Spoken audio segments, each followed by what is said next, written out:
खासदार श्रीकांत शिंदे यांनी महाराष्ट्रातील इतर जिल्ह्यात दौरा केला तर 22 जिल्ह्यांचा 16 मे ते 15 जुलै दौरा करणार आहेत अशी माहिती सचिव भाऊ चौधरी यांनी दिली.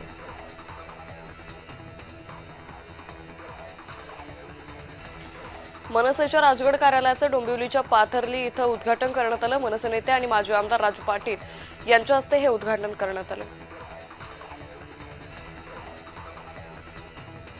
सांगलीमधील अंबाबाई तालीम संस्थेचे अध्यक्ष संजय भोकरे यांच्या खुनाच्या कटाचा मुळापर्यंत जाऊन पोलिसांनी तपास करावा अशी मागणी आमदार गोपीचंद पडळकरांनी केली आहे. तसंच याबाबत मुख्यमंत्र्यांना भेटून निवेदन देणार असल्याची माहिती पडळकरांनी दिली.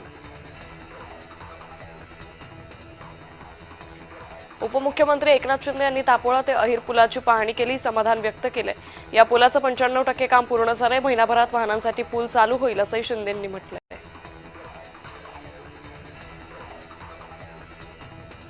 पुढील 1 वर्ष सोनं खरेदी करू नका, पेट्रोल डिझेलचा वापर जपून करा असं आवाहन पंतप्रधान मोदींनी केलंय. यावर मुख्यमंत्री फडणवीसांनी पंतप्रधानांनी केलेलं आवाहन योग्य आहे.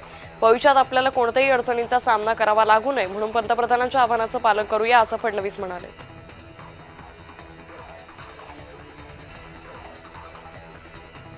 मुंबईमध्ये 2000च्या ड्रोननं बाबासाहेब आंबेडकरांना अभिवादन केलं. यावेळी मंत्री संजय शिरसाट यांनी आपण आज बाबासाहेब आंबेडकरांमुळे इथे उभे आहोत असं भाष्य केलं.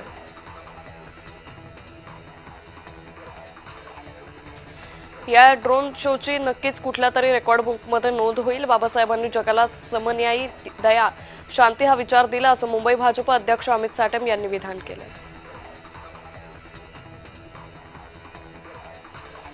भारतरत्न डॉक्टर बाबासाहेब आंबेडकरांची जयंती फक्त हार फुलं वाहण्यापर्यंत राहिली नाहीये. बाबासाहेब आमचे ध्रुवतारे आहेत. बाबासाहेबांमुळे मला महापौर होण्याची संधी मिळाली. महापौर ऋतू तावडेंनी भावना व्यक्त केल्या.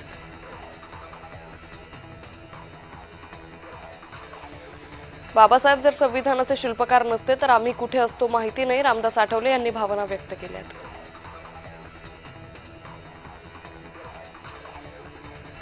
शिवसेना नेते संजय निरुपम यांच्या वतीने उत्तर भारतीय रिक्षा चालकांसाठी मराठी संवाद कार्यशाळा कार्यक्रमाचं आयोजन गोरेगाव पश्चिम इथं करण्यात आलं होतं. सदर कार्यक्रमात उत्तर भारतीय रिक्षा चालक बांधव मोठ्या संख्येने उपस्थित होते.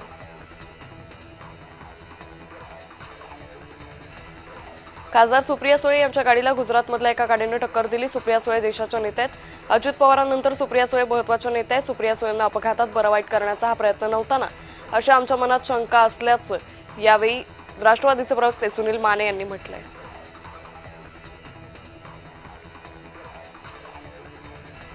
निदा खानवर कारवाई झालीच पाहिजे. या प्रकरणांमध्ये पोलीस इतके दिवस झोपले होते का? एक साधी मुलगी पोलिसांना इतके दिवस गुंगारा देऊ शकते का? असा सवाल ठाकरे गटाचे नेते अंबादास दानवेंनी उपस्थित केले. रुपाली चाकणकर चौकशीसाठी इतक्या उशिरा का आल्या त्याची ही चौकशी झाली पाहिजे आणि खराब प्रकरणात जे जे दोषी असतील त्या सर्वांची चौकशी झाली पाहिजे अशी मागणी ठाकरे गटाचे नेते अंबादास दानवेंनी केली.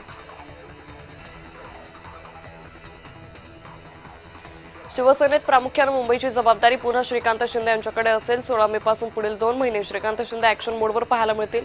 शिंदेंसोबतच राहुल शेवाळे, निलेश राणे आणि योगेश कदम यांच्याकडे ही जबाबदारी देण्यात आली आहे.